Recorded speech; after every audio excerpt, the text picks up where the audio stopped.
Hey everybody, welcome to the Horse and Hit Discourse. It is rare that we get to do a movie about vampires. I don't know if it's. I like vampires. I've always been a big fan of vampire movies, and it could have started all with this one actually. So if you're new, subscribe. If you're here, hit the like button because every time you hit the like button, it helps us out a little bit. But this movie was actually uh, requested by somebody very special to me, actually. And so I wanted to wait till the end of the summer because it feels like a summer movie. And it came out in I think July 31st of 1987.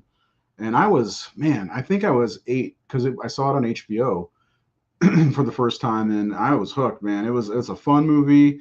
It's a good movie, and of course, we're talking about The Lost Boys. So if you've never seen it, where have you been? If you if you have seen it, hang out with us, talk about it, enjoy the show. We're going to talk about things we like, how Joel Schumacher, the director, went from directing this to a Batman movie, two Batman movies, in fact, and yeah. So hit the like button, subscribe on YouTube, and we'll get going. And again, this one we do. I guess we do take requests because this one was requested by somebody very special to me, and this show is dedicated to her. And I hope you enjoy it if you watch it. So I will introduce the guys. Uh, right now it's Seth and Jared. Hello, fellers. Hey, what's up? How's it hanging? Short, shriveled, and to the left. Okay. Not sure I needed to know that, or our viewers needed to know that, but Oh, that's my Tootsie Roll over there. oh, okay. Got that Tootsie Roll. Sean's already with us. Nobody on Facebook yet, but how's your guys' week going so far? It's going. It's going. Yeah. Where's Lots of it going? headaches. Lots of headaches. I hope you're doing okay, man. Yeah. Headaches are no laughing matter. Yeah. How about you, Jared? How's everything going, buddy? I thought it was going okay, but apparently within just in the recent most few moments, I am not sure anymore. Is everybody under crisis? Because my fridge apparently has decided to leak. Nate's running a little late, and Seth's got these headaches. Nope. And I just completely dumbfounded how Joel Schumacher went from directing a classic like St. Elmo's Fire and then directing a shithole like The Lost Boys. Hey, St. Elmo's Fire has our song in it. Yes, it does. So, Sorry. yeah, well, The Lost Boys is a good movie. I don't think The Lost Boys is a shithole. I know you don't. I think Seth likes it quite a bit too, don't you, Seth? Oh yeah. It's definitely Nate one of was the. It's definitely one of the best vampire movies ever made. Not just of the '80s either. It's one of the best vampire movies, period, in my opinion. It's for sure. It's just a really, really good movie. It's definitely a product of its time, I'd say. And I don't know. I really like it. Always have, and I get to watch it every once in a while. And it's on my TV right now because I didn't watch it beforehand. But I've seen it like 1,000 times, so I don't really need to watch it. You know what I'm saying? So, did either of you get the chance to watch it before the show? I watched it last night, and surprisingly, it's the first time I watched it in a couple of years. Last time I watched it was right before we got the house, and I showed it to the kids, and that was a couple years ago. So, yeah, how'd they enjoy it? They loved it. They loved it. Good. Yeah. I'm glad to hear that because it's one of those movies I think that it's not too graphic. There's some scenes that are kind of graphic, but it's not too adult. Because I saw it when I was 8 years old, I think 7 maybe, and it didn't like. But I mean, I wasn't like the big horror guy I am now, but I think we all probably saw this movie when we were younger. I like how she ignores me. I'm just gonna unfriend her because she's just ridiculous. Anyway, It's, I mean, I think all of us probably saw it young, right? Seth, what did you think you first saw it? Oh yeah, I was definitely a kid. This has been a movie that I have known and loved for a very long time now. Yeah. Jared, what about you? Yeah. I think so it came out in 87. I would have been maybe 3 when it came out. So, I mean, it was definitely a mid 90s thing for me growing up. But I actually got to watch some of the special features. That's that were pretty on late to see this. I mean, I feel like any kid born at any point in the 80s had to have seen this in the 80s. And so you're telling me it took you to the 90s to see it? I mean, I'm assuming so. I mean, it came out in 87. I was born in 82. I'm assuming I probably saw it before 1990, but like actually being able to recall and what happened in it. Yeah. I knew that I wanted to be a part of this punk rock band. They were pretty badass. It's like that's what I always thought. Like when I first few times I watched it, I was like, these guys are like in a hair metal band or a punk rock band or something. It's like, would that have made the movie even better? Like they were like a midnight metal band, and then they went out and like ate bikers and shit afterwards. I mean, look at them. I mean, they do look like they're from a hair metal band. I mean, like I said, product of its time. You got all these guys, long hair, mullet, Well, that's leather. an album cover, isn't it? What's that? So that's an album cover right there. Yeah. I Yeah. It's the Lost Boys I Still Believe album. Speaking of, did you guys like that picture I put up of me with the saxophone? Yeah. Yeah. I didn't put it. It was on my story only. But if you saw my story, you saw it. So anyway, Nate won't be here, so I think I'm gonna look up some Amazon reviews real fast because those are like one of my favorite things. And he's got some stuff going on. It sounds like. Anyway, so let's just go ahead and start talking about the movie, and we'll see where the conversation goes. How do you guys feel about this movie? Like seriously, like amongst other vampire movies, where would this one rank for you? I mean, it's no Near Dark. No, Are you serious? No, I'm not being serious. When it comes to that whole battle, because they came out the same year, this movie, in my opinion, blows Near Dark out of the fucking water. Yeah, I mean, go ahead, Seth.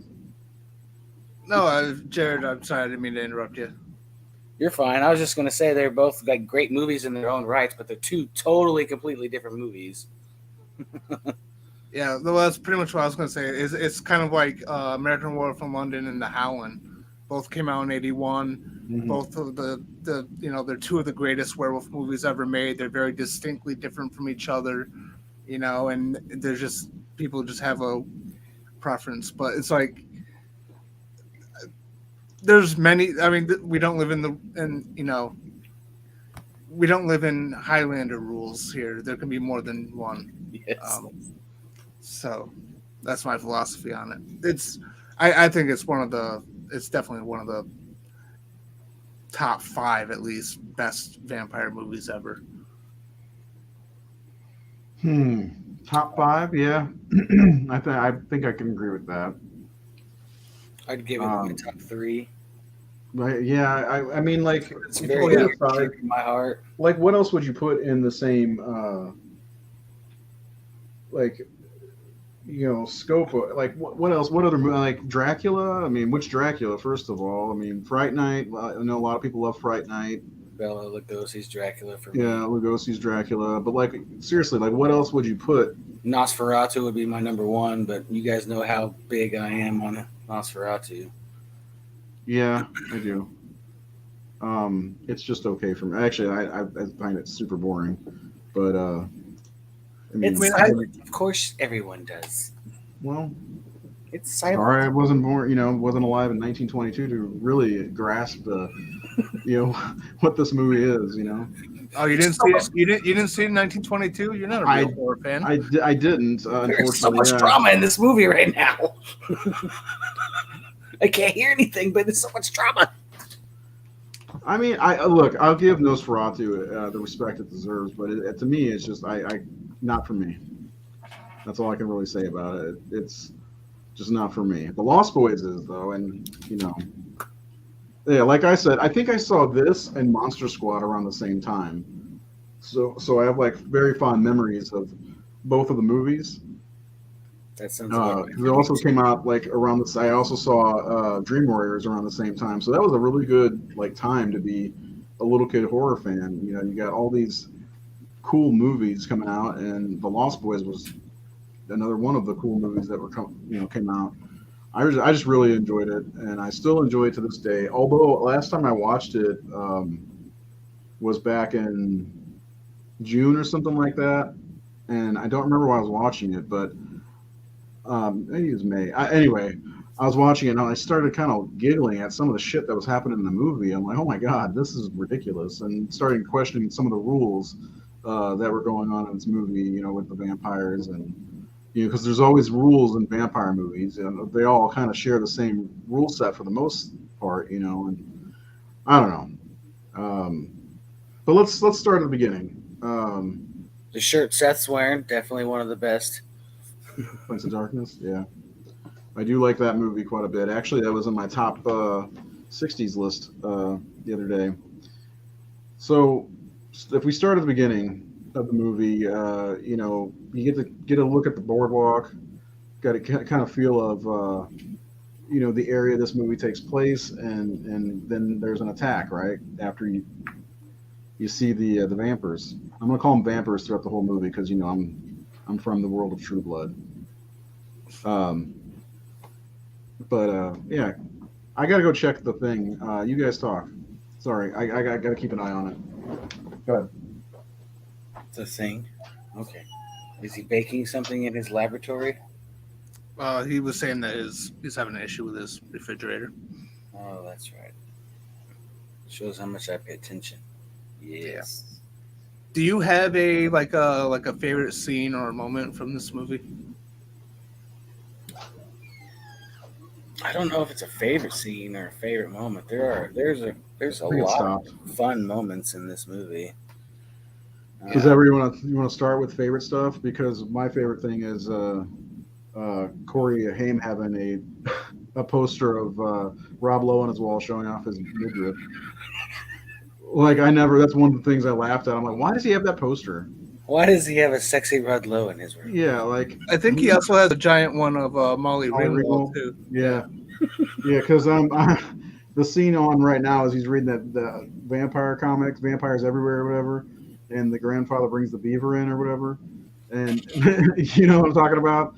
And yes. I'm looking, I just saw the Rob Lowe poster. I'm like, was that a holdover from when the grandpa was using that room? I can't imagine. I'm joking. I know it's not. Grandpa seems kind of cool. Yeah. Grandpa doesn't watch TV. He just reads the TV guide. That's true. So he doesn't really know who Rob Lowe is. And has weed growing outside his kitchen window. Yeah. Yeah. So yeah, let's talk about favorite moments. What are some of your favorite moments? One of the things I really love is, I mean, there's so many great things in this movie, but the thing that I really love the most actually is almost everything that happens in the final act of the movie. Visually, it's really awesome. I love the, how it's like in the living room, especially it's all of the red light. Mm-hmm. And it makes Michael's face really pop out, especially when he's a when he has the eyes and everything, the vampire eyes. It's just really cool. And I just love that moment. And then one of my other favorite things is how they end the movie with basically Grandpa knew there was vampires in the town the entire time. I thought that was kind of a funny way to end it. Yeah, but that also makes me wonder, like, if he's not the only one who knows, Yeah. Like if that's just a known fact and nobody really said anything about it, or something that everybody knows but nobody talks about. Yeah. And are these the only vampires? Like, are there more? I mean, this is obviously Max's brood or whatever you want to call them, but there could be more out there. Well, I think because of Grandpa, it almost sort of insinuates that there's got to be others out there. It can't just be Max and these 4 punk kids. There's got to be more that he's known about, you know, when he says all the damn vampires. I mean, yeah, yeah. You know, 4 or 5 or whatever isn't enough to say all the damn vampires, in my opinion. So, yeah, equate to the murder capital of the world. Right. Actually, one of my favorite scenes is happening right now when they are playing with Michael's head. You know, when noodles, you know, and they get him to drink the blood. Yeah. So is that Max's blood? Do you think in that? I thought Star said it was David's blood. Yeah, I was under the impression it was David's blood. Okay, yeah, Nate just confirmed he is not joining. Will be missed. There's multiple scenes in this movie that I consider my favorite. Like when they come into town and you hear the Echo and the Bunnymen's cover of The Doors, like when they're driving in, it's like something about this soundtrack also ties in so greatly into the movie too. Not just Tim Capello, even though that's probably the best part of the movie soundtrack wise. No. Probably the dirt bike race in the middle of the night was also a really cool scene growing up. But then as you get older and you actually can articulate everything that you're seeing, like, because I grew up watching the TV version, so I mean that whole scene where they munch on the surf Nazis, it's pretty cut down a little bit, pretty edited, so you don't get to really see much, but that scene is also sticks out a lot. And then when we first meet Grandpa, like Seth was alluding to, where the TV guide and stuff is, wait, you got a TV? No. I got the TV guide. I like that he's got an old fart shelf. Yes. I love Grandpa. And that's why I'm stuffed Mr. Johnson, because in my world, I think he killed Mr. Johnson. That's how he's living. You think so? So he gets some of that Widow Johnson. She must be, a good one to get into. It wasn't funny, Mike. That was funny. Yeah. I mean, at this point, 35 years later, this is absolutely an iconic movie with truly iconic scenes. Like you said, the race, the hanging from the railroad tracks. There's a lot of cool stuff that happened in this movie. It's like the just wild kids, but they're immortal. And they have to feed, and it's. Somebody I know actually wrote some fan fiction that's really good, prequel that follows one of the different characters rather than David. I gotta say, it's really, really good. So I think there's a little bit more to this than just vampires and crazy teenage 20s, whatever, going wild. But I'm curious to know, like when I was younger. Okay, so when they go to their cave or whatever. The old hotel sunken in. I always saw the Jim Morrison, poster, the big poster in the background, and I thought that was David, or not David, Michael. Like I was like, is that why was he preordained to be a part of this crew or something like that? I didn't realize who Jim Morrison was at the time. So whenever I found out who Jim Morrison was, I was like, oh, never mind. That's not Jason Patric. That's funny because I was watching the behind the scenes on the Blu-ray that I have, and it had like a commentary from Corey Haim back, 5 or 6 years before he passed away, and he made the same comment that specific picture of Jim Morrison looked a lot like Jason Patric. It did. It made I used to think that they chose him because that was I don't know, it was the chosen one or some shit like that, but obviously it's not. Jim Morrison's the chosen one, or not really. But I don't know. I thought that added a little bit to it, but I was always wrong. They're doing the railroad scenes happening right now. But anyway, I was always dumbfounded when I find out that it was Joel Schumacher who did this, because we know that I used to not pay attention to directors for a long time, and it took me seeing, I think it was Batman and Robin, when people started bitching about Joel Schumacher, that's when I started realizing who he was. And yeah, and when I watched this again, I said, Joel Schumacher made this? The same guy who did Batman and Robin? That doesn't make sense to me. These are the same people. Well, Mhm. I mean, I think he's a proven director. I mean, not just with the Lost Boys, but I think he directed The Client as well, and Yeah, he directed uh, what the hell was it? Fuck, I just had it in my mind. Um, it was another one of those movies, right? Like The Firm or something like that. uh, I do fuck, I remember. can't remember. There was something else that he directed that was really good. Oh, he also directed Fallen Down. Did he? Yeah, I'm Hmm. fairly certain of that. And St. Um, Elmo's Fire. We can't forget I about was going that. to say, I was just looking up his filmography before we started. So he did. Flatliners was the. I like Flatliners. I know that's kind of a acquired taste. Not everybody likes Flatliners, but I like it. but I mean, the thing to understand though with the whole Batman thing is that he was hired to direct a major property, a major studio property, and the studio really dictated the tone of it. Yeah. He says it. You know, they wanted toys. They Hmm. didn't. They wanted to come back from how dark Batman Returns was, and so he was hired to deliver a product for Warner Brothers, and that's what we got. And he gets a lot of the shit for it, Hmm. He especially does. with Batman and Robin. I mean, he went along with it and everything, but that's what the studio wanted. And it's just weird that you get a director like Joel Schumacher who's done all these much more serious and much more these like really good movies, um, and he comes in to direct like it was a paycheck. He comes in to direct a product, like I Hmm. said, and I don't know. I don't understand the hate that Joel Schumacher gets. Well, And everybody needs a scapegoat when it comes to we got to blame somebody. oh yeah, yeah, for Yeah, sure. and yeah, I mean, but anyway, off of Batman.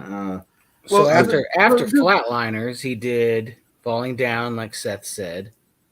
Then The Client, which is a great movie. Batman Forever.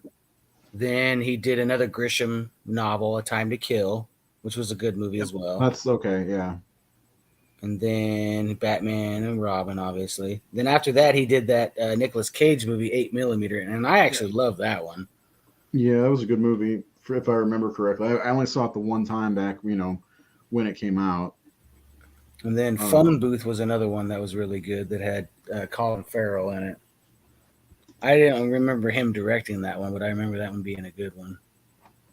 Yeah, that's the thing. That's pretty much what my point is, and I'm not being very clear on it. It's just like people talk shit about Joel Schumacher just because of 2 movies, and they're completely ignoring everything else that he's done. Yeah. Like number 23 with Jim Carrey, probably one of Jim Carrey's best acting performances. yeah, Jim, that's a Yeah, crazy good movie. I like that movie yeah. a lot, actually. Um, I mean, The yeah, I Phantom of the mean, Opera withstanding, I guess. It well, did well not with people. not everybody makes Oh, great is that movies. the Gerard Butler one? Yeah, he did that one. And my personal favorite of his, probably the last good movie I think he did before he passed away, was Blood Creek. And that had young Henry Cavill and um, Fassbender in it. Mm. And the guy from, I think he was Blade 3, and then that one show on Fox, Dominic Dominic Purcell. Purcell, Yeah, Escape something where they were trying to get out of prison. yeah, Prison Break. Prison Break, that's it. But no, if you guys have not seen Blood Creek, it is a great horror movie. And it's got, like I said, a young Henry Cavill, Michael Fassbender, and it has to deal with like old German witchery and stuff, and it's freaking wild. Michael Fassbender's really good in that movie. Yeah, yeah. So Joel Schumacher has made some decent movies over his time, and The Lost Boys is definitely one of them. It might be, well, maybe not his best, but it's up there as definitely one of his bests. Yeah. I mean, but like, do you ever notice like any like similarities to any of his other movies. Like he does use a lot of lights and like different color lights and stuff, like he does in the Batman movies, which look like a carnival. But God, Sam's in the bathtub right now. I ain't got a man. Anyway, there are certain things I notice. Like certain directors have certain things that they do in each movie. Like especially like a guy like John Carpenter, who we talked about extensively over the past few weeks. But I don't know. Do you think you see any hallmarks in this? As far as his style, Yeah. yeah, I mean, you could tell with some of his films that some films it's a lot more vibrant, with the colors. I'm trying to remember The Client and The Time to Kill. It's been a long time since I've seen them. Yeah, I don't know about those two if they're anything like that. Those are more straight, like not. Oh damn. And Falling Down. I mean, I watched that fairly recently. It's mostly during the day, but it's not very colorful. No, but those are less fantasy. I mean, we're talking the Lost Boys. Yeah, Is fantasy more than anything else. And just like Batman is also. Oh God, I just got the message why Nate's not on the show. That sucks. But anyway, yeah, I don't know. This movie's also very dark. I feel like going back to Batman. I don't know why I keep bringing up Batman. I feel like he could have done a good dark Batman movie because there's a lot of dark stuff in this movie. With like not just in direction but in tone and definitely the subject matter. That whole scene, like that has to be one of the best scenes in the movie. Is that campfire scene when they reveal their true face to Michael. I mean, oh yeah, they go balls to the wall. One guy gets like the bald guy. They bite straight into his fucking head. Mm-hmm. Yeah. So like, that's when these aren't like your normal vampires. Like these guys. And Jason Patrick says it later. These guys are ruthless fucking killers. Yeah. Yeah, exactly. They will rip your fucking throat out. Yeah, because I mean, most of the build up to that point is just them bullshitting around and playing around, and like I said, being wild, like late teens, early 20s type people, and then you see like finally, because they got to get him to feed, I guess, to turn completely, and because I guess did Laddie actually he had to have if he turned into a Eddie Munster looking motherfucker. Yeah, it seemed like he did his part in the ritual, but she didn't do hers because she chose Michael and she couldn't go through with it. Yeah, see, that's what I wasn't sure about either, because Michael did go full fucking vamp too, but he didn't also kill anybody. Mm-mm. So I don't know if it's like hormones, like your energy makes you vamp out a little bit and want to do that. Because I mean, we got the impression that Laddie was the first one because obviously his picture was on the missing person's carton on the side of the carton of milk. Right. But also, But she obviously had some fucking jump speed because she jumped to that window with the quickness. Like, I don't know. One of the things I was wondering about, like, because the powers, you get like powers as a vampire, and I don't think that like Michael had the powers that like to face David. You know what I'm saying? Like that's why he was taking a lot of naps. He was prepping for that battle. Right. Well, I mean, after your first kill, maybe you become a full vampire, and then what I'm saying, like you get the full power set. And that's also why he was able to be out in the daylight with just the sensitivity to the eyes and stuff like that. Whereas, like, especially when they're escaping the cave, and David reaches for him, and his hand goes out into the sunlight, and it sets on fire. So it's like the people who have fully committed to being a vampire are more powerful, have more weaknesses as well. And like Michael's sort of like in an in-between phase. Yeah, like drinking the blood gives you only so much, like becoming the flying nun, and then because I guess he does have a lot of power set, but like that's something. One of the things I was thinking about the last time I watched this is like, because he could fly, like he's doing it right now in the movie. When Sam freaks out, and then No, he's more floating away, well, yeah, I flying. guess he's more floating. Not really taking flight. It's not controlling it. That's for sure. Something's pulling him out the window. Yeah. But to piggyback on the scene that Seth was talking about when they were trying to escape the cave and David grabs his ankle and it turns on fire. Yeah. And he pulls his hand back, it's smoldering, and Kiefer Sutherland literally sheds one tear and just says tonight. Like that's always a scene that I will never forget from this movie. We talk about different scenes and different things in this movie. That is definitely one of them. Like that's an iconic scene because he's full vamped out at that point. And he's almost like laughing, not really laughing, but giggling, like he's just relishing the moment. Like, oh, you better fucking wait till tonight, motherfucker. Yeah. There are so many good things about this movie. Yeah. And I just like everything that happens in the house too. I mean, I know I mentioned about everything in the third act, but just like the bathtub full of holy water and garlic and I like that whole scene. I liked when the kid vampire like bursts up through the bed. I just thought it was kind of, I don't understand why it's all like, crazy like it is, but it's really cool. Yeah, it is cool. Whenever we get to the final battle, when they're hunkered down in the house and everything, there's a lot of cool things happening. That, first of all, that's another thing I started kind of like sticking my nose up at, like, they shot an arrow and it took the guy back like that. I don't know if that's what happened. Makes for a great scene, though. Yeah, it did.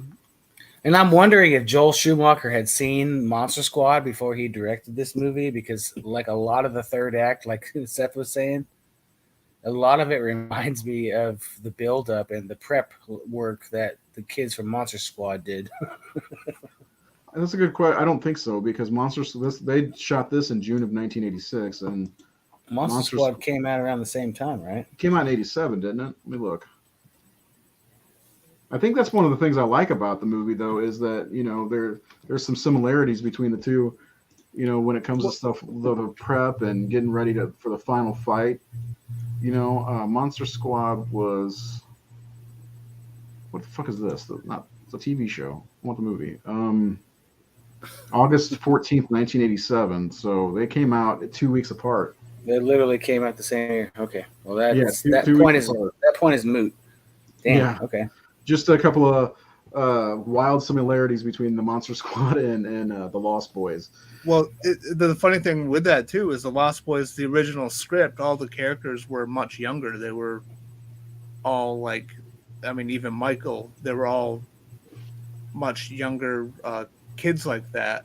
Mm-hmm. And then they changed it up and they brought in a new writer and they aged the characters like all the vampires. They were supposed to be all like kids and stuff like that. This was supposed to be more of a kid-friendly movie at first, and then they decided to make it a little bit more mature. But I didn't know that. Yeah, that's what I heard listening to. I tried to watch a couple of the special features today just to kind of get a feel of it, because I hadn't really dived deep into that kind of stuff. But yeah, even Joel Schumacher is like, I'm doing a teenage vampire movie, a kid vampire movie. Like he even like said that in his interview. Hello, old fuck. Hey, stay out of my double cream Oreos, goddammit.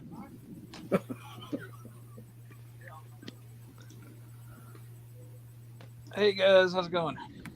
What's up, man? How you doing, Nate? I'm all right. Back hurts. I'm all right.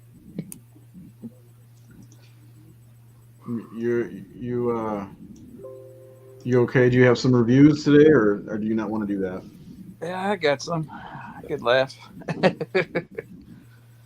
The thing about Lost Boys, it does have some 1-star reviews, and we do these every week now. And but I do need to remind people, like, it's so small percentage of the people who review these things. Like, Lost Boys has 17,000 Amazon reviews. Yeah, I saw and that. I pulled maybe 20 that were, oh, it sucks, it's awful, it's stupid, that kind of thing. Most of the negative reviews are about the shitty quality of the DVD or the shitty quality of the Blu-ray or that kind of thing.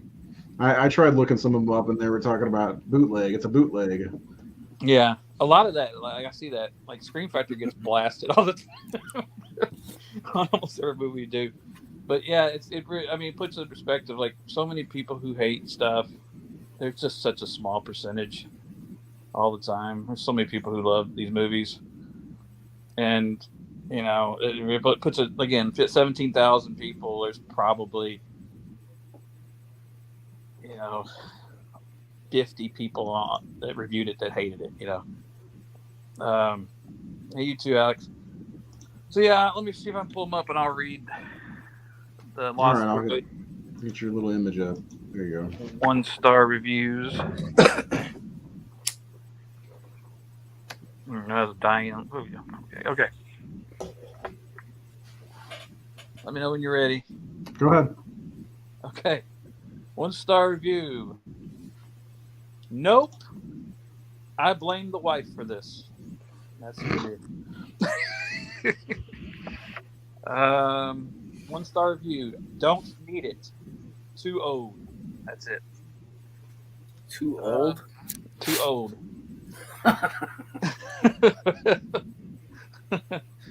Fucking 11 when this came out. In short, 7. This was a Corey's movie that somehow got some kind of following of people who don't know good movies. You've even got Kiefer in this movie playing the same character he plays in every other movie, the asshole.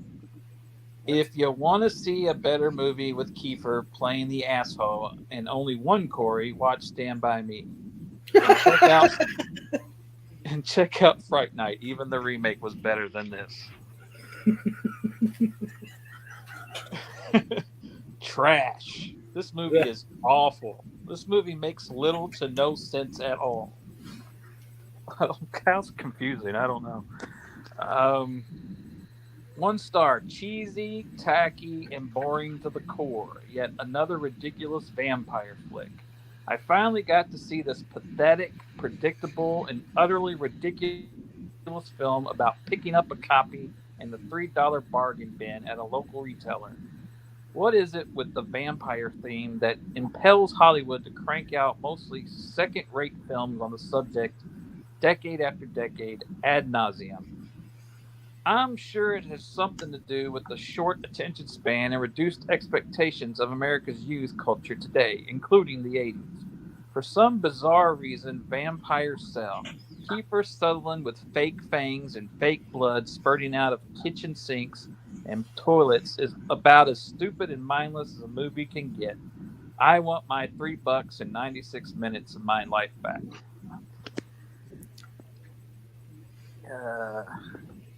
1 star. Movie for kids. This is a kids movie. I can't understand that anyone over 14 thinks this is a great movie. Even the main characters are kids. 1 star. 2 hours I'll never get back. These people are doing so much with their 2 hours too. Yeah, right. My girlfriend made me. Yeah, what else would you do in the 2 hours? Jerk off a couple times. My girlfriend made me watch this movie. Halfway through, I was fantasizing about Corey Feldman staking me through the heart just to end the agony. Horrible acting, cheesy dialogue, half-baked delivery, and worse, it's not remotely funny or cool, except for Corey Haim's clothes. Those are funny. That's true. I agree with that part. Yeah. If you've never seen this Pretty before, sure that was intentional. don't expect much. I can get why teens like this if they saw it when first released, but as an adult seeing it for the first time because I was going to a parody stage play of the movie and had to know the material, I thought it was pretty lame. What was up with Haim's tongue sticking out all the time? Feldman was horrible. Some things never change. Watch his recent music videos and performances. Oh my god. Glad I saw it though. The play was hilarious, even when using some of the dialogue verbatim. And that was last. Well, there you have it. There's not. Yeah, you're right. There's not many reviews that are bad. I couldn't find anything that wasn't bitching about the DVD or whatever. But That's really like the bulk of it. And again, 17,000 views, and that's what you get. Really, I mean, reviews. Again, just goes to show you that more people usually love stuff than hate stuff. I think, and then well, the bulk of our followers seem to like it. When we do the 5-star ratings, it usually rates pretty high and gets a lot of good comments. And Sherry, like I mentioned before, this is her favorite horror movie. Actually, this is the reason we're even doing the show is because she wanted us to. I know I missed the first 30 minutes or so, but yeah, there aren't that many movies of that time. I mean, it's one of the funnest fucking movies of the 80s, in my opinion. It's just a fun movie with fun characters, great fucking music, great locations. It's just wall-to-wall fun, in my opinion. I don't know how... That's something we didn't even touch on, really, is the location, the where this takes place, how cool the location is with the boardwalk and out in California. I mean, that's really cool. Yeah, and you got all the... I mean, and Schumacher really shows the location, the boardwalk and everything. Like, you really get a sense of the place and the people, and the lights. You almost feel sounds. like you're there a bit. Yeah, I mean, like, even the beginning with the whole cover of People Are Strange and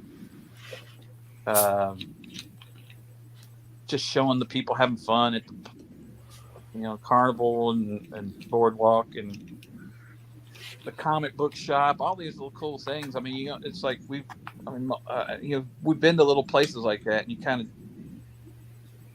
and I love that, like, Jordan Peele used it in Us, mirror in the flashback. Well, let's shoot the movie over by the boardwalk, and it was supposed to be Lost Boys. I didn't know that.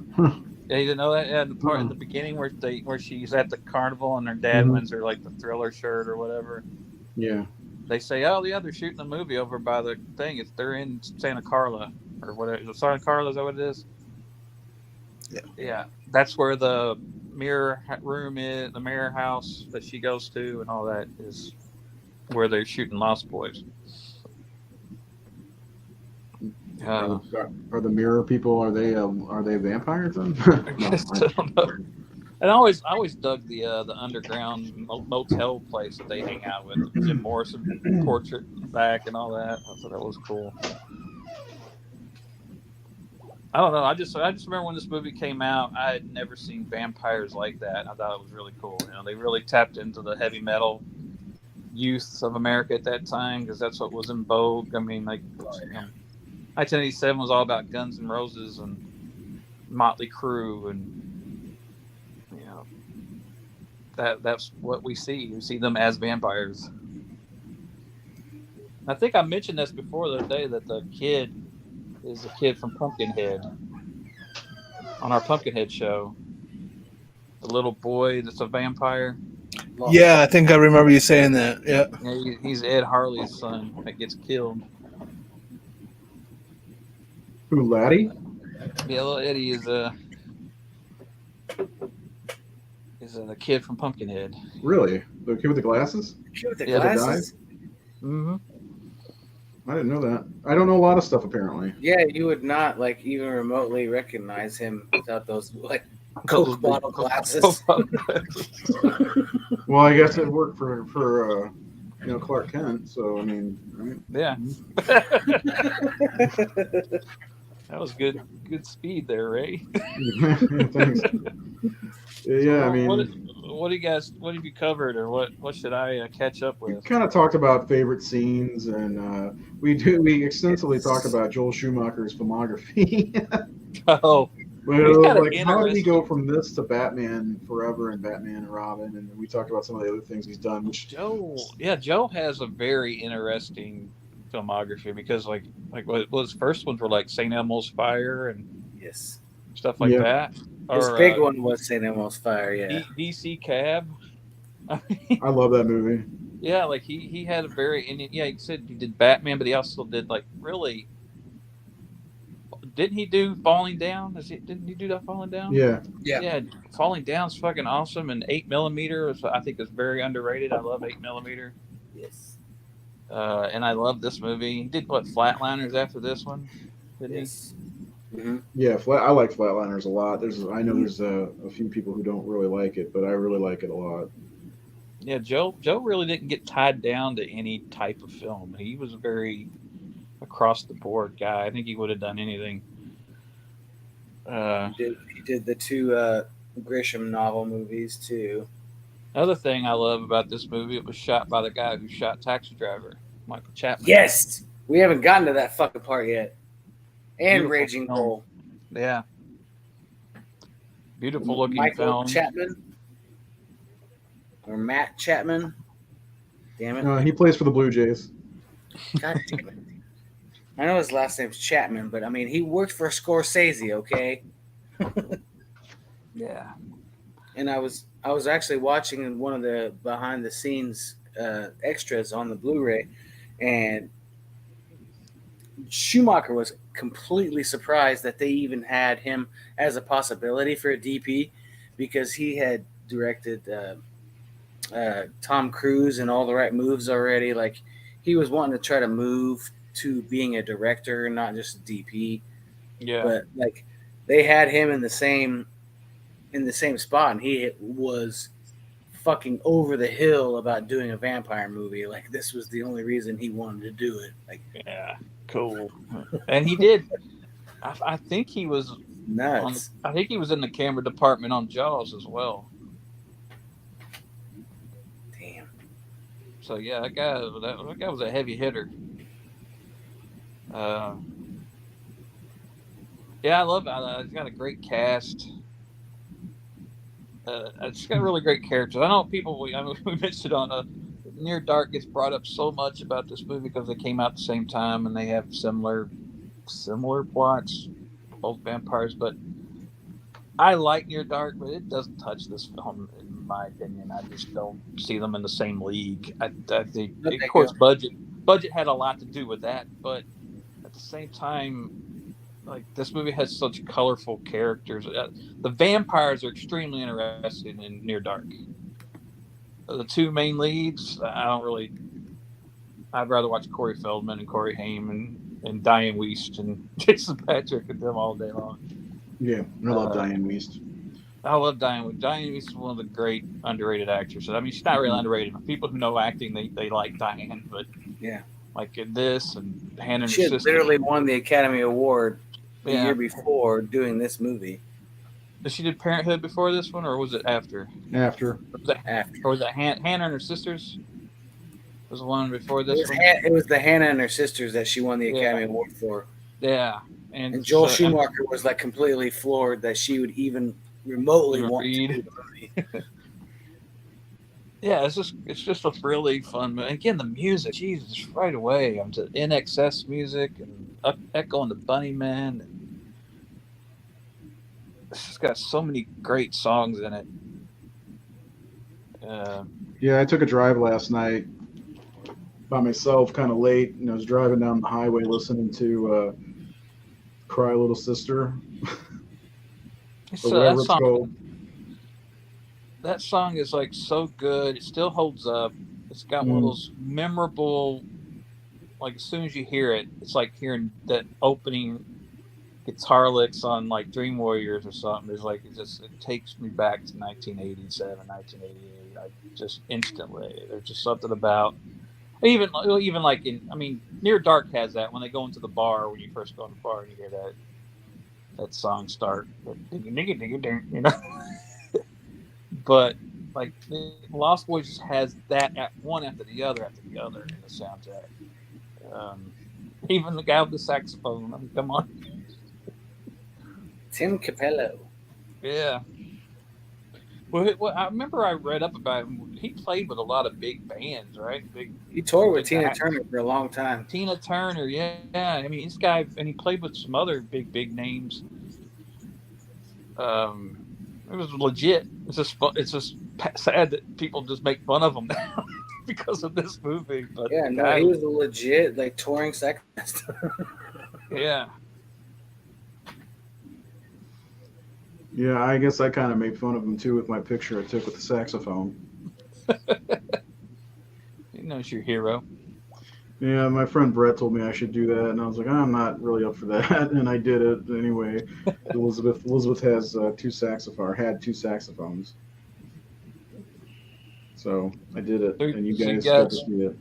You guys were talking about your favorite scenes. Mm-hmm. Yeah, what do you got? Let's see. I always love when Corey, when he sees his brother flying out the window. Yeah, who are you, the flying nun? Yeah, who are you, the flying nun? Hey, try to kill me. And it's like, what? Oh, my brother, a shit-sucking vampire. You wait till Mom finds out, buddy. You know, like, I love their relationship. I really love Corey Haim in this movie. I've always liked, I loved License to Drive and all that, but this and License to Drive were, because I was right at that age. Like they're like maybe 4 or 5 years older than me, but yeah, I was kind of there with their whole the two Corey thing, and felt like I grew up with them because I wasn't that far apart from them. But like, you know, him in the bathtub singing the song, you know, I ain't gotta. There's all these little funny things like that. And then the whole thing with the Frog Brothers, Corey acting like Rambo or something. It's just, and Kiefer Sutherland's a great villain, man. He was a great villain in Stand By Me. He was a great villain in this. He had a great look for it. You know, I mean, his dad was. Part of me wonders, like, how he got this part so easily, probably because of Stand By Me. Possibly, but Kiefer said that Joe saw Kiefer at close range. Oh, that's right. And he didn't really have anything to do in close range. He was kind of a backup. He said basically Sean Penn got him that part because they knew each other. And he had black hair in at close range. And he's hardly in it. Like that movie, Close Range is one of my favorite movies, and you know, it has a lot of people like Crispin Glover's in it, and Kiefer Sutherland. But apparently, he said that Joe saw a shot or like a close up of Kiefer at the end of At Close Range, and when he came in, he knew of him from that. But you know, there's something really striking about Kiefer Sutherland as David. Yeah, I remember him. I remember him doing an interview on like MTV in like 1987 when the movie was coming out. He was talking about how he really loved playing a vampire, and I always remembered him saying, "There's a part where we're attacking these people at this party, and he goes, I like bite this guy in the head, and his blood flies up through my white hair." He's talking about how cool that was, and just that scene where they come up over the hill with the backlight. Yeah, this is what we are. This is you know. It's just there's so many cool iconic moments, and it's scary. Like that part where they kill Alex Winter, and then they go back to the house and they're waiting for them to show up. I mean, it's scary. Everybody they're here. They're flying. They're outside, dude. And they know where we are already. Yeah, they know where we are, and they're coming. You're dead meat. I'm going to kill you, you know. And it's like, I genuinely remember being a little terrified for them in that sequence when I first saw the movie. That, oh fuck, what are they going to do? They're going to come get them. They know where they live. Yeah, I like this movie. Yeah, you're not known for liking vampire movies. No, I'm not, and I don't hate vampires. It's funny. Like when I was younger, when it was always werewolves or vampires, I always liked werewolves. But there just aren't that many great werewolf movies. There's tons of. If you tell me what has the better movie pool, it is the vampire movies, I think. But I still like werewolves more. I think what it is like I don't care for the aristocratic, pretty boy, that type of vampire thing. Like I got really tired of that. But Lost Boys isn't that way. 30 Days a Night isn't that way. No. Nosferatu isn't that way. Like these are monsters. These are badasses. The Near Dark vampires. They're not suave. Here, smell my cologne, vampire. They're not like all rich asshole aristocratic motherfuckers. They're not. That's why I think I was turned off by like Interview with a Vampire. I never really got into it. It was like I don't want to watch a bunch of pretty boys playing vampires. Like I've seen that. Yeah. So I think that's what kind of because like werewolves are like the werewolves compared to what we normally see of vampires are like the vampires and Lost Boys. Like I could see the vampires and Lost Boys being werewolves, a gang of werewolves, in their leather and their long hair and all that. Oh yeah, their own hair metal band of werewolves. Yeah.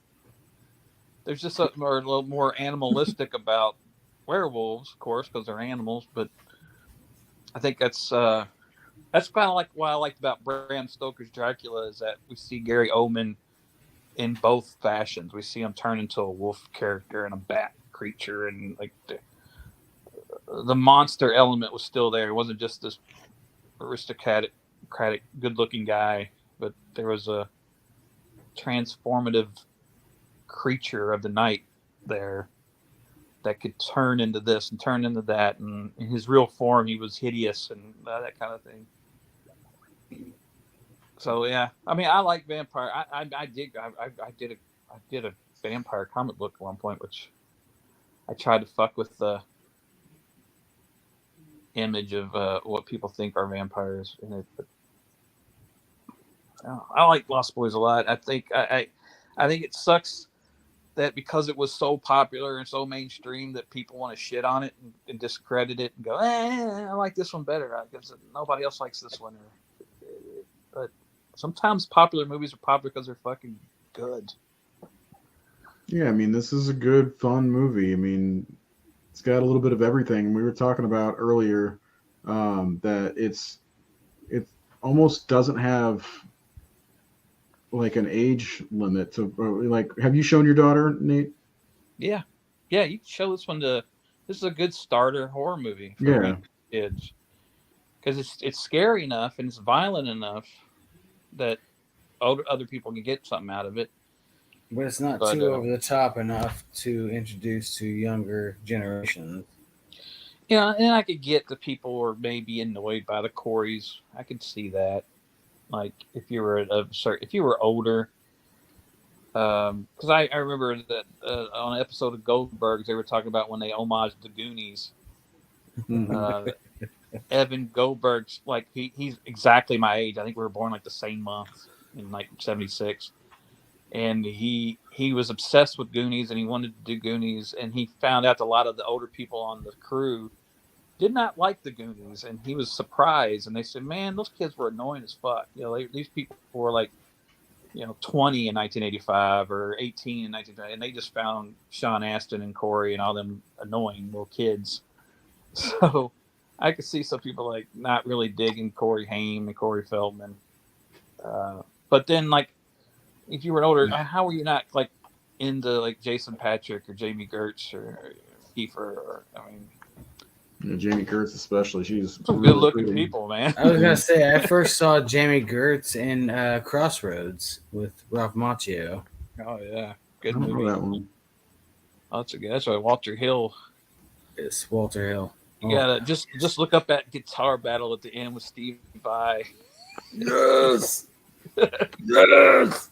I can hear that guitar battle in my head. You got Ry Cooder playing his sliding guitar, man. I didn't send it to our our side group that we have on Messenger, but I got the Streets of Fire CD for real cheap at vintage stock. Raccooners all over that too.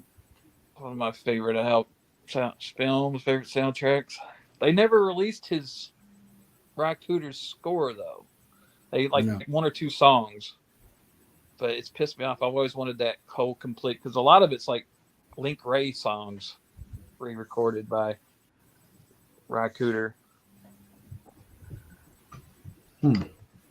Sorry, we're nerding out. We're nerding about Walter Hill movies. Walter Hill, another director who wasn't really tied down to one type of. I mean, made a lot of tough guy movies. Most people know. Last Man Standing was one of them. Wow, I love that movie. The Warriors is probably his. Warriors. 48 Hours. Those are probably his most popular. When you say. I've never seen Warriors, believe it or not. What? Yeah. You've never seen the Warriors? I don't think so. I may have like. Oh my god. Okay, so way younger or something. But stop talking for a second and make Assault on Precinct and Warriors a double feature. That would be an excellent double feature. Yeah. It actually would be. It'd be really good. Okay. Yeah. Well, I'll get to that. Oh my god. No. I'm gonna come over there and make you do it. So you can maybe watch Summer of '84.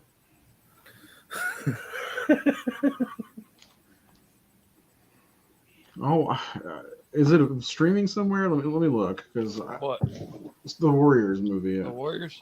The Warriors. Have you not heard of the Warriors? I've heard of it. I just never seen it. Jared, did you ever see City of Violence? The Korean film? No, I actually haven't. You dig that if you like the Warriors because it's kind of it has moments that reminded me of the Warriors. Doesn't look like it's streaming. So came out maybe 15 years ago. It's a South Korean film. What else can we talk about with the Lost Boys? I don't know. I don't know what you've covered. Well, like I said, we talked about our favorite parts. We definitely got off a little. Huh? We keep getting off track. Probably should have.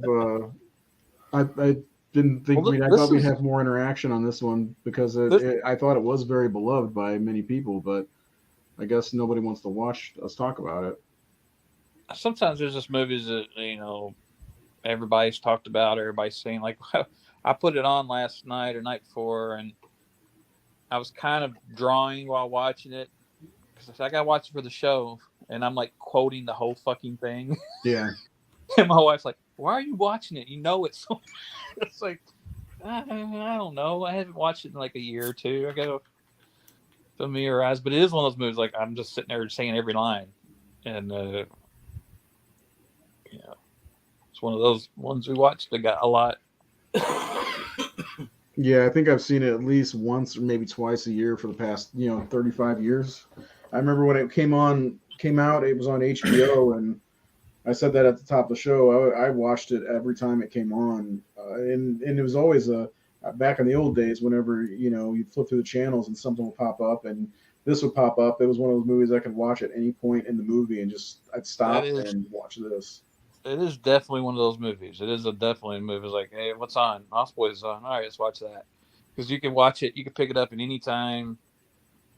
Because it really is just a fully entertaining ride of a movie. Yeah, it is. Everything. From the beginning, I mean, it starts off, like I mentioned, the opening of the movie was really a lot of, really cool. The boardwalk, and then you get the boardwalk. Joel Schumacher did a fine job of setting up this movie, and again, the characters you enjoy almost all of the characters, from Grandpa to Max to even the two dogs. And Thorn. And I'm glad that I heard you talking about it when I first signed on. I think Jerry was mentioning how, or maybe Seth was, about how it was originally supposed to be like a Goonies ripoff. When it was supposed to be kids, they're supposed to be that 12-year-old, 11-year-old, and when Richard Donner was making it, Yes. And then Joe Schumacher. I think I remember Joe Schumacher somewhere saying, "I wanted it to be sexy. I want to make sexy vampires." So he made them teenagers and early 20s, I guess. So I'm glad he did that because we already got the Monster Squad. Not Yeah, that the I mean, Monster Monster Squad was Squad came up right after this. not that the Monster Squad was a ripoff, because Fred was definitely trying to make a Little Rascals movie, is what he was going for with Monster Squad. He wasn't ripping off Goonies because he had already had Monster Squad. I mean, it's even mentioned in Night of the Creeps. Night of the Creeps, yes. Yeah, so like in the bathroom wall. Yeah, so Monster Squad was something that was already on the docket there. It wasn't a Goonies knockoff. Just happened to come after it. But yeah, it would have been, if it had just been kid. I mean, it would have been a fun movie still, I think. But, That's an interesting question to pose, though. Had Richard Donner stayed for this project and not ever directed Lethal Weapon? oh man, I'm glad we got Lethal Weapon. Exactly. And we just brought up 2 Shane Black movies.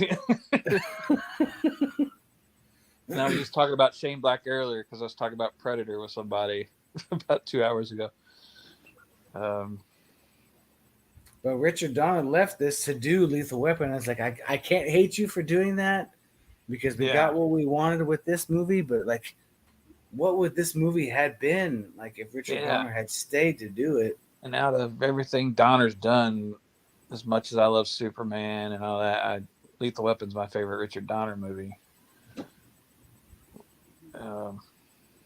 But yeah, what if Donner had made it with kids? It would have changed the complexion of the movie completely, and I don't know if it would have been as good. Honestly, I mean, Richard Donner would have made it a good movie, I'm sure, but I think having the older cast kind of mixed with some younger, I mean, they're all kind of all ages, I mean, how old do you think Corey Haim and Corey Feldman are? About 14, 15 in this one? Yes. And then you got the older characters. So it's a good mix rather than making them all kids. Although I kind of want to see an all kids vampire movie. I think that'd be a lot of fun. Donner may have taken some of the edge away from it. He may have felt pressured to. I don't know what his direction was. If he was going to make another Goonies, or if he was going to keep it scary. I don't know. That's one of those. Is this script out there? I mean, is there a script out there for the original version of the Lost Boys? Probably. That might be something to look into because I'm kind of curious to know what the big difference would be. It sounded like he was on the project for a while because he said he was like that was part of why he dropped out was because after you've been on a project for a long time, you just don't really feel like, oh, I'm not in love with that anymore. I don't want to make it now. Yeah, I've already had it in my head for so long. I'm not the right guy to do this anymore. Yeah, I think so. I mean, I get I think what he's saying. Like, if you, when you're a director, you're having to see the movie in your head, and if you've been doing that for 3 or 4 years, then it's like Hitchcock talked about. Like, he hated having to actually shoot the films because he already had them done in his head, and he's like, now I got to work and shoot it, and I don't want to do that. So after 4 or 5 years, you're like, man, now it's just a job. I just got to get it done. I've already been excited about it, and I'm not excited about it anymore. I mean, personally, I'm grateful that Joel Schumacher directed this and that they went in the direction that they did. Like a lot of people talk about the Coreys and Jameson Newlander's character, but for me, the Lost Boys, the interesting stuff is Michael and with Star and David and all of them, that vampire side, and then just having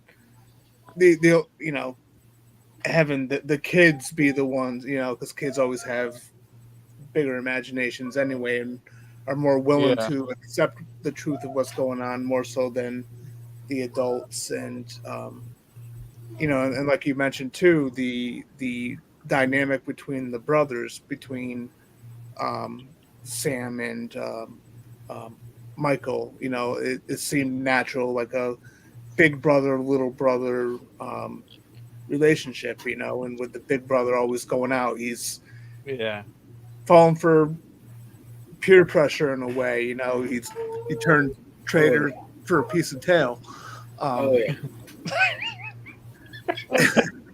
Turn traitor for a piece of tape. Yeah, He's no longer my brother. He's a. yeah. I'm just very grateful for that direction they went in, because I mean, it's Kiefer Sutherland is perfect as David. Jason Patrick is perfect. Jamie Gertz is perfect. Like, I just love this movie for what it is, and I'm glad that it wasn't just another like really kiddie movie. That Joel Schumacher brought a little bit of edge to the story, while still making it fun and funny, and and all that. Yeah, I mean, Joe was like his fourth movie, third or fourth movie, so he was still kind of a young and daring and risk taking, and kind of how he was. I mean, this guy wasn't afraid to go for it in one direction. Like I was, again, like I want to make this sexy, and it is a sexy movie. Without being overtly sexy, like it's still sexy. Yeah. And I like that they also played with the rules of vampires. Garlic don't work, and all those little things that they played with. Like I like that when they do that, because I mean, so much of what we know is just from Bram Stoker's book. Yeah, not accurate. Not really. It's just fiction. So when a vampire film decides to make its own rules, make their own rules, or even take it back. When I did that vampire comic, I said I want to take it back to the actual medieval era, like time rule, like the original mythos of the vampire and what they were. They were not attractive. They were monsters.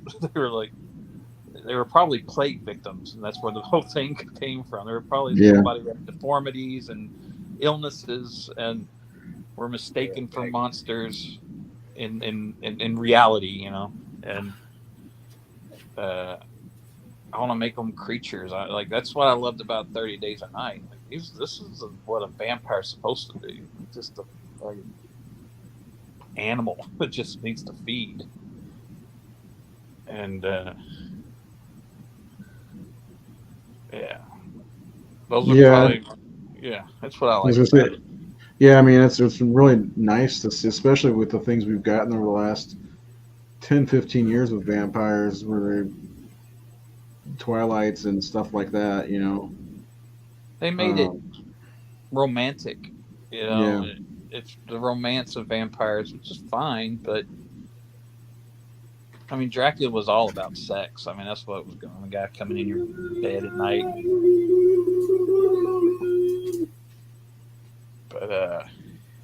But that's not where that mythos or that monster came from. Yeah, I mean, I think. Did you guys ever see the sequels? There's 2 sequels.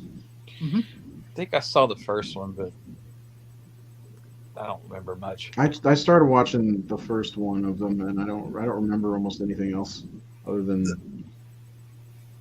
Yeah, the second movie is it's basically like plagiarism of the first one, just different characters. Mm-hmm. This time you got a brother and sister, and it's and basically the vampires are like extreme sports people or whatever. It's not very good.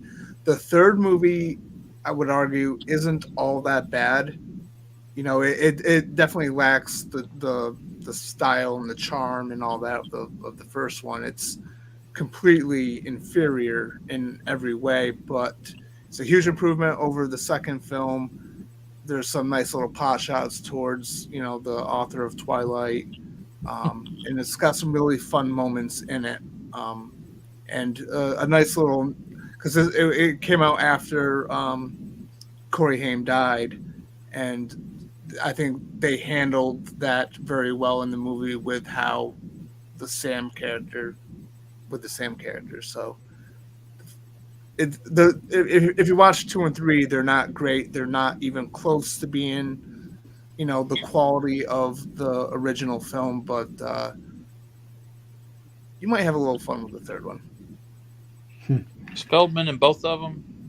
Yeah, he's more or less like a little bit more of an extended cameo in the second movie, whereas the third movie is all about the Frog Brothers. Frog Brothers, yeah. Maybe Is I it saw. really? Maybe I saw that one. I did. The one with the brother and sister is the one I started to watch. I remember, like, the brother was a troublemaker or some shit. I don't know. I gave it like 5 minutes and turned it off. I don't remember why. What do you think? What are your thoughts on a remake of this one today? Aren't they supposed to do the Lost Girls or something? Of course they are. Well, I think that was something Schumacher wanted to do for many, many years. I believe was a Lost Girls movie. And then eventually it just never happened. And then of course he passed away. And then I know that I think they had a pilot for, I think, the CW for a Lost Boys show, and nothing came about of that. Yeah, So much of that movie is 1980s culture. mhm. Yeah. It almost feels like it wouldn't, like, it's kind of like when they remade Red Dawn. I thought, how can you? That movie was so much about the Cold War and what we went through in the 80s and the 70s with that Russian scare, and like it won't feel the same. Like, people today aren't that afraid of, like, we thought the Russians were going to try to attack us. Or, Yeah, Cold War stuff. Yeah. We thought that shit was going to happen. Now we're gonna change it to North Korea, and Yeah. they're so much more formidable foe. And now people say, "Oh, World War III." People are like, "Yeah, whatever, right?" No one believes it. They're like, "But what did Kim Kardashian say today?" What, you know? It's just like that movie's so stamped in that hair metal era of our pop culture, and It is. and the vampire again.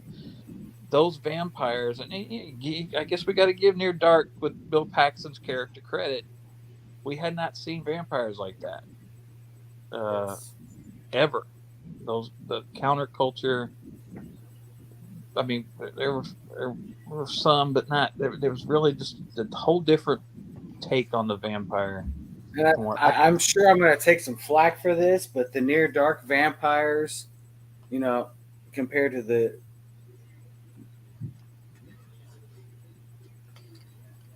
these vampires, you kind of get they're white trashy. Like, I hate to say that, but that's just the feeling you get when you watch that movie. Like, they live in a freaking van and they have, things covering their windows all the time. It's like, had they lived in California, they might have had a better place to live. I mean, don't get me wrong, they're renegade vampires and they're badass, but it's just you also get the feeling that they're kind of redneck vampires at the same time.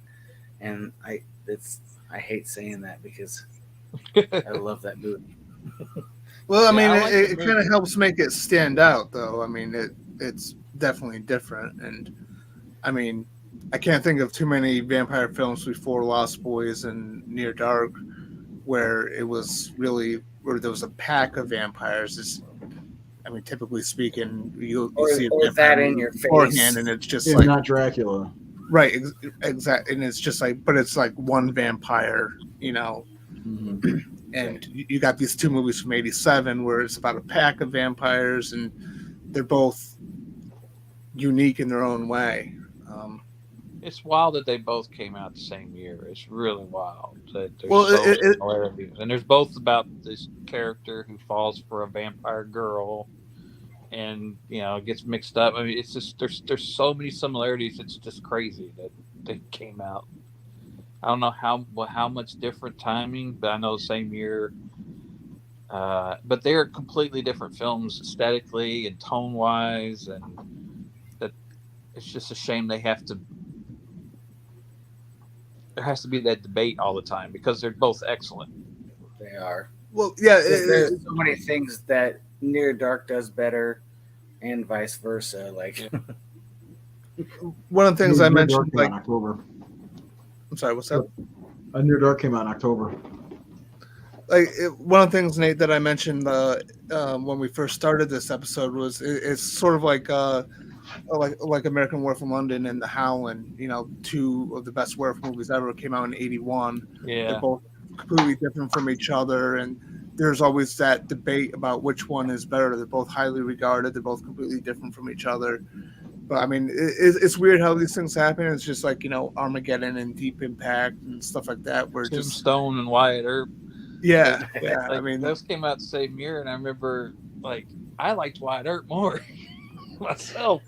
And Wyatt like, Earp that's was more of a blasphemy history. because, like, Tombstone's like the most popular fucking Western of the last 50 years. And Val Kilmer, but I still say that Dennis Quaid does just more as believable a Doc Holiday as Val does. Val just has better dialogue. Mm-hmm. Val just has amazing lines in that movie. But I don't think he's that much better than Dennis Quaid. Dennis Quaid like he's fucking dying for real in Wyatt Earp, in my opinion. But I liked Wyatt Earp, and I think I was kind of like resentful against the Tombstone crowd but I guess it's the same way as this goes. But both of those movies are great, you know. But there's always one that gets like all the praise and all the love, and I think that's what happens with Near Dark and Lost Boys. Is that Lost Boys got all the attention and all the praise and all the love, and Near Dark is just really good movie. It's the underdog.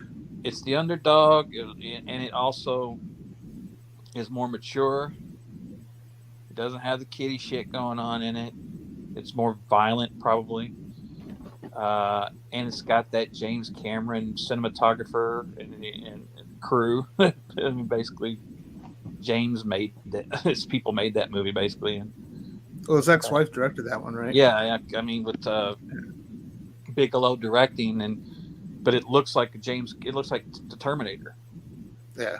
It kind of feels like the Terminator a little bit because I had that same thought with Strange Days, that other movie she directed with Ray Fiennes there. Ray Fiennes. Yep. I've never seen her. I want to see her first movie. It was The Loveless with Willem Dafoe. I think that's what it's called. I've never seen that one.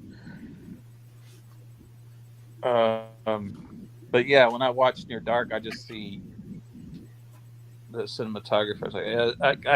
I really didn't know it, but I was like, I bet the same guy shot Terminator shot this. It just looks exactly the same, even though it's a Western and not a Los Angeles movie.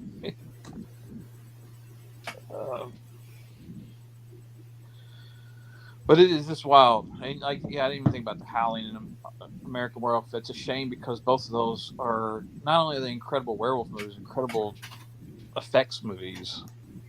Yeah. And in a genre that doesn't really have that many great movies. Those are the high water marks of that genre. Or Howling and American Werewolf in London. Yeah. That's sad. It was 40 years ago. Well, let's wrap this one up. I gotta go get my son. He's at his friend's house tonight. There's a little shit-ass dog in here. Let's do final thoughts, and we'll close this one out for the night if you guys are okay with that. You want to start, Nate? Oh, again, like I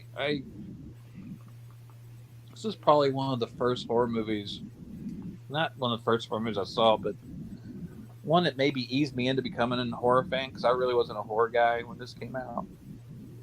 I'd seen stuff like Twilight Zone and Poltergeist and things like that, but I wasn't a die-hard horror fan until the year after this came out. So this was probably one of those movies, like we talked about, that if you want to get your kids into horror, this is a good movie to show them that they're not going to see anything that's too challenging or too racy or whatever for them. But again, I think it's just a great party movie. I think it's a flipping the channel. I'm gonna stay and watch this. I don't know what else to add, man, that we haven't said. Just great music, great characters. Yes, Kiefer good Sutherland. time. Kiefer Sutherland there. I mean, he's one of these guys who, his dad was mega famous, one of the great actors of his era, or even still is. He's still a great actor. He's not dead yet, is he? Donald No. hasn't passed away yet. I didn't think so. No, he hasn't. I love Donald Sutherland. Yeah, I do too. And they're not really that much alike. Donald and Kiefer are very two different animals. And Kiefer did for a long time, especially in the 90s, play a lot of dirtbags. Like, he was like the go-to racist. Like Freeway and Time to Kill and Eye for an Eye. Like, Eye for an Eye, like, that was one of the movies that messed me up more than anything, when he kills that girl in that movie. But he is, coming right after Stand By Me, he was so menacing in Stand By Me, and this was just like the double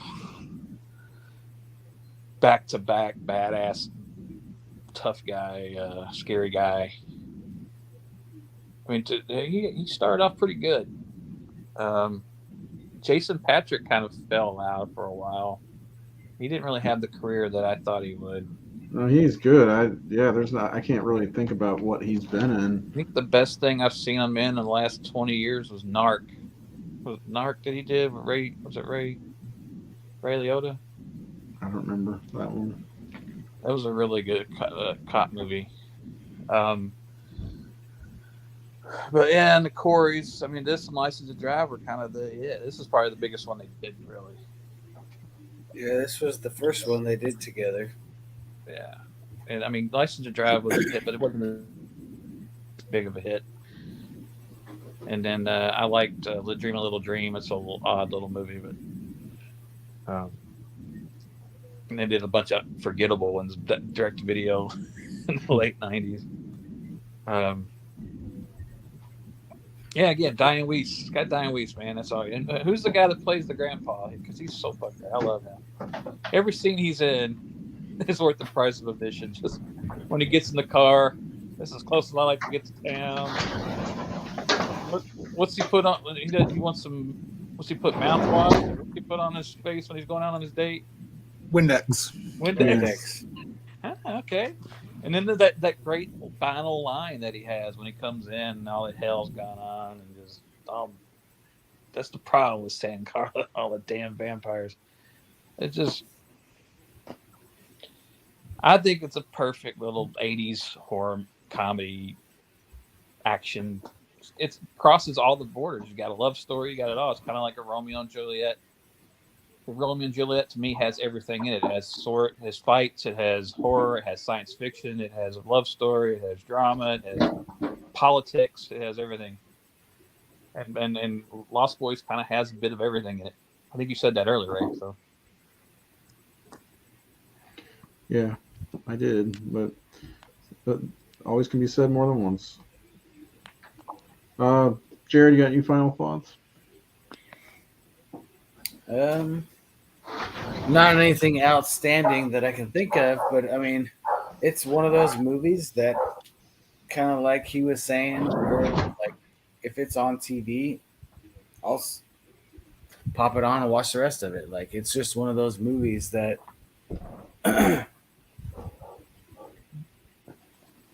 captures your innocence, because we all saw this when we were younger.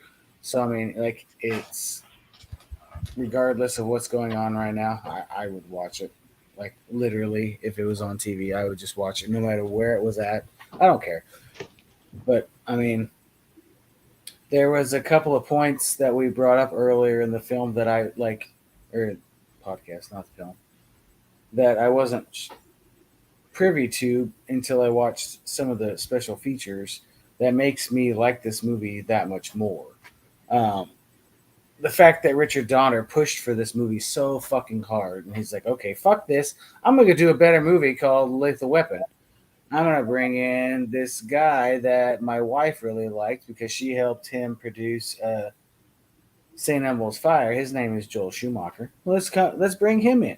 Like, I literally found this out today, and this is a movie that I've loved like basically my entire life. Like, I literally did not know any of this took place, but Richard Donner was totally fine with it at the end of the day. Like, this is like the epitome of like everybody gets their cake and eat it too, because Richard Donner would have done this movie anyways, but he went on to do something better. Joel Schumacher got to come in, do this. Like, his career obviously went on to do better things, but I had a fun weird. thought. I had a fun thought when you mentioned St. Elmo's Fire, because St. Elmo's Fire was part of that Brat Pack era of movies. Mm-hmm. What if this movie had come out like 2 or 3 years earlier with the Brat Pack instead of this lot? Like, Judd Nelson could have been David or something like that. Like, who would have been cast from the Brat Pack in that movie? Like Molly Ringwald as Star. Andrew McCarthy would have been Michael. Yeah. A young Demi Moore who played Star. Oh, she'd have been great. Julia Roberts would have played. Yeah, I'd have cast Demi. Demi had that kind of hippie chick, kind of. Well, look at One Crazy Summer. Yeah, One Crazy Summer. Like, there was something so super sexy about Demi Moore that era. Every era, but that's what. Who are we kidding? Every era. Every era. Yeah, Demi Moore been a great Star. I actually never found Jamie Gertz because I saw her on like Square Pegs and a lot of she played before she did this movie. I don't like where you're going with this, but go ahead. What? She was always in Walter Hill's movie. She was always the girl in Crossroads for me. She's always been very pretty to me. Jamie? Yeah. Yeah, I don't have a problem. There's actually, I was talking about it earlier. Like, did anybody see that movie? I remember it as "Don't Tell Her It's Me," but it was like the one title was "The Boyfriend School," and it was Steve Guttenberg, Shelley, what's her name from Cheers, Shelley Long, and Jamie Gertz. Somebody wanted to say hi. Hi. Look at the camera. Hi. Hey there. Do you like The Lost Boys? Yeah, I've only seen it once, but I still like it. There you go. Straight from the mouths of babes. Yep. Thank you, baby. I needed that. Go play. Okay. Maybe come on. Anyway, sorry. She's always distracting me. She had to let the dog out to go to the bathroom. Seth, back to final thoughts. Yeah, this is one of my favorite vampire movies. Not quite my number one, but it's definitely one of the best. One that I always get enjoyment out of. This is one that I grew up with pretty much. I love the way that it's directed and shot. Again, I particularly love the whole third act. Especially the red lighting. There's something about those scenes and the way Michael looks. It's really cool. It's very cool visually. It's a very visual movie, it's great. And that's the way you feel. Forget it. Just forget it. But I think you're really out of line. Yeah. I've loved this movie since the first time I saw it. I was 7 or 8 years old. Whenever I started buying VHSs, this was one of the first ones I got. Same thing with DVDs. It's always been one of the first. I love it. Great cast, great characters, great music. I mean, there's so much. It's got, like I said before, a little bit for everyone, and I do think it's a great starter for a lot of people. I'm not sure if it's my favorite vampire movie because I may like John Carpenter's vampires more, or one of the Lugosi or the freaking Christopher Lee Hammer movies, but I do love The Lost Boys. And yeah, so next week we'll have to figure something out because I'm not sure. Nate, we'll talk off air because I'm not sure if you're going to be available next week to do our little twofer thing. If we are, what are the movies again? Do you remember? Assignment Terror and 10 Rillington Place. Yeah, two completely different looking movies that they're both available streaming. That we'll post when we do this show. If we're doing it next week or the week after, we'll post something. If Nate can't make the show, because Nate's got to be, it's your idea, so you got to be on the show for that. Yeah. But that's the plan for next week, and after that, we've got a lot of stuff lined up. We're probably going to do another one of those, checking out 2 movies we've never seen before and discuss them. Maybe we'll do that once a month, see how that goes. Thanks for watching, anybody who watched, or anybody who catches us on a rerun, or on YouTube, or later on Facebook, or whatever. Thanks, guys, for coming out and being a part of the show. Nate, thanks for coming, even though you had some stuff going down. Thanks everybody for following the Horror Syndicate. We're 15 Facebook page likes from 19,000, so that means 1,000. Was it 1,015 till 20,000? Because when I get to 20,000, that's when I'm quitting.